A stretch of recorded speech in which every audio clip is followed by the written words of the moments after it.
سلام، من هادی فرزین هستم و امروز میخوام درباره نسبیت اینشتین با شما صحبت کنم. پس همراه من باشید.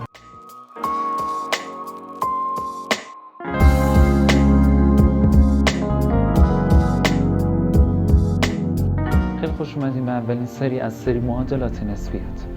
اولین معادلی که قراره درباره‌اش صحبت بکنیم خود معادله نسبیت اینشتین هست. در واقع E مساوی است با mc2. در این معادله میبینیم که انرژی برابر است با جرم ماده ضرب در سرعت نور به توان 2. از اونجایی که سرعت نور یه عدد خیلی بزرگی هست و به توان 2 یا منظور سرعت نور از فوق‌العاده بزرگی به دست میاد، جرم هر چقدر هم کوچک باشه انرژی خیلی بالایی قراره آزاد بشه.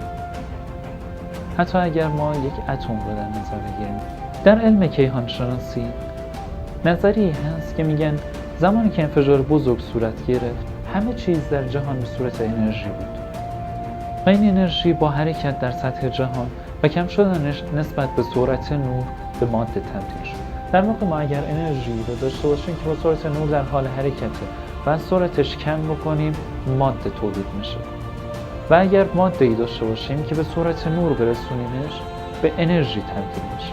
حالا اگر این معادله رو تغییر بدیم و تبدیلش بکنیم به m مساوی است با E بخش بر C به توان 2. این معادله به ما میگه که اگر به جسمی، اگر به جرمی، اگر به ماده‌ای انرژی بدیم، این انرژی میتونه حرارتی باشه، این انرژی میتونه الکتریکی باشه، این انرژی میتونه انرژی الکترومغناطیس باشه، میتونه میدان مغناطیسی باشه یا هر نوع انرژی دیگه. اگر به ماده‌ای انرژی بدیم جرم ماده بیشتر میشه، چرا که در رابطه m برابر است با E به توان C و هر چی انرژی بیشتر بشه جرم هم بیشتر میشه یا هر چی انرژی کمتر بشه جرم هم کمتر میشه. در واقع C2 سرعت نور هست که ثابته. از معادله نسبیت اینشتین میتونیم بفهمیم که کوچکترین ذرات جهان هستی میتونن چه انرژی فوق‌العاده بالایی رو آزاد بکنن. در واقع از نظریه نسبیت اینشتین بود که بمب اتم ساخته شد. اگر دوست داری درباره ساختار بمب اتم هم بدونی حتما توی کامنت ها برای من بنویس.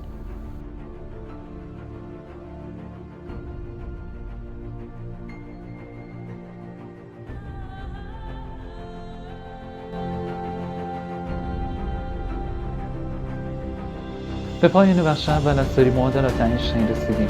حتما پیج من رو دنبال بکن تا تشریح سری معادلات بعدی اینشتین رو از دست